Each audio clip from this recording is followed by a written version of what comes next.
ലോകത്തിലെ ഏറ്റവും തിരക്കേറിയ ഷിപ്പിംഗ് റൂട്ടുകളിൽ ഒന്നിനെ ഇന്ത്യ മാറ്റിമറിക്കാൻ പോവുകയാണോ?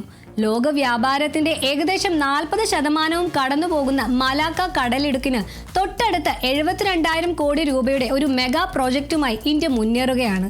ഇത് വെറും ഒരു പോർട്ട് നിർമ്മാണമല്ല, ഇത് ഇന്ത്യയുടെ ഇൻഡോ പസഫിക് മാസ്റ്റർ പ്ലാൻ ആണെന്നാണ് വിദഗ്ധർ വിലയിരുത്തുന്നത്. എന്താണ് ഗ്രേറ്റ് നിക്കോബാർ പ്രോജക്റ്റ്? ഇത് എങ്ങനെയാണ് ആഗോള വ്യാപാരത്തിന്റെ ഗതി മാറ്റാൻ പോകുന്നത്? നമുക്ക് നോക്കാം. Strategic location. ഭൂപടം നോക്കിയാൽ നമുക്ക് മനസ്സിലാകും ഗ്രേറ്റ് നിക്കോബാർ ദ്വീപ് സ്ഥിതി ചെയ്യുന്നത് മലാക്ക കടലിടുക്കിന് ഏറ്റവും അടുത്താണ്.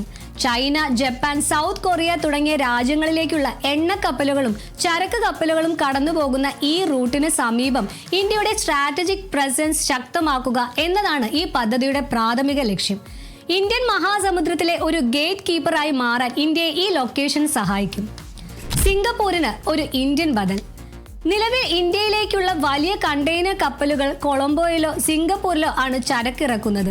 ഇതിന് മാറ്റം വരുത്തിക്കൊണ്ട് ഒരു വമ്പൻ ഇന്റർനാഷണൽ ട്രാൻസ്ഷിപ്മെന്റ് പോർട്ട് ഗ്രേറ്റ് നിക്കോബാറിൽ ഉയരും. ഇത് യാഥാർത്ഥ്യമാകുന്നതോടെ സിംഗപ്പൂരിനും കൊളംബോയ്ക്കും വലിയൊരു വെല്ലുവിളിയാകാൻ ഇന്ത്യക്ക് സാധിക്കും. കോടിക്കണക്കിന് രൂപയുടെ വിദേശ നാണ്യമാണ് ഇതിലൂടെ ഇന്ത്യയുടെ ഖജനാവിലേക്ക് എത്താൻ പോകുന്നത്. 72,000 കോടിയുടെ മാസ്റ്റർ പ്ലാൻ.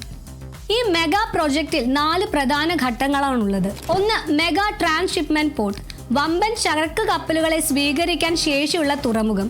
2. ഇന്റർനാഷണൽ എയർപോർട്ട്, വാണിജ്യ ആവശ്യങ്ങൾക്കും സൈനിക ആവശ്യങ്ങൾക്കും ഉപയോഗിക്കാൻ കഴിയുന്ന അത്യാധുനിക എയർപോർട്ട്. 3. പവർ പ്ലാന്റ്, ഈ സംവിധാനങ്ങൾക്ക് ആവശ്യമായ ഊർജം ഉൽപ്പാദിപ്പിക്കാൻ. 4. ഗ്രീൻഫീൽഡ് സിറ്റി, പദ്ധതിയെ പിന്തുണയ്ക്കുന്ന ഒരു പുതിയ നഗരം തന്നെ അവിടെ വളരും. ചൈനയെ നിരീക്ഷിക്കുന്ന അൺസിങ്കബിൾ എയർക്രാഫ്റ്റ് കാരിയർ. ജിയോ പൊളിറ്റിക്കലായി പറഞ്ഞാൽ ഗ്രേറ്റ് നിക്കോബാറിനെ ഇന്ത്യയുടെ ഒരു അൺസിങ്കബിൾ എയർക്രാഫ്റ്റ് കാരിയർ ആയാണ് പ്രതിരോധ വിദഗ്ധർ കാണുന്നത്. ഇവിടെ സൈനിക സാന്നിധ്യം ശക്തമാക്കുന്നതോടെ ചൈനയുടെ നാവികസേനയുടെ നീക്കങ്ങൾ കൃത്യമായി നിരീക്ഷിക്കാനും നിയന്ത്രിക്കാനും ഇന്ത്യക്ക് സാധിക്കും. ചൈനയുടെ സ്ട്രിംഗ് ഓഫ് പേൾസ് എന്ന സ്ട്രാറ്റജിക്ക് ഇന്ത്യ നൽകുന്ന കരുത്തുറ്റ മറുപടിയാണിത്.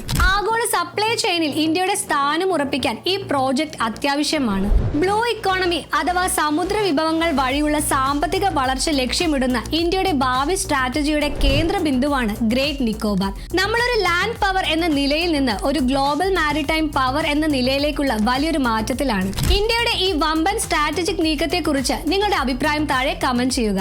ഇതിലൂടെ ഇന്ത്യക്ക് ഒരു ആഗോള ഷിപ്പിംഗ് ഹബ്ബായി മാറാൻ കഴിയുമെന്ന് നിങ്ങൾ കരുതുന്നുണ്ടോ? ഇതുപോലുള്ള ക്രെഡിബിൾ ആയ ജിയോ പൊളിറ്റിക് വാർത്തകൾക്കും സ്ട്രാറ്റജിക് വിശകലനങ്ങൾക്കുമായി മണി ന്യൂസ് മലയാളം സബ്സ്ക്രൈബ് ചെയ്യാൻ മറക്കല്ലേ.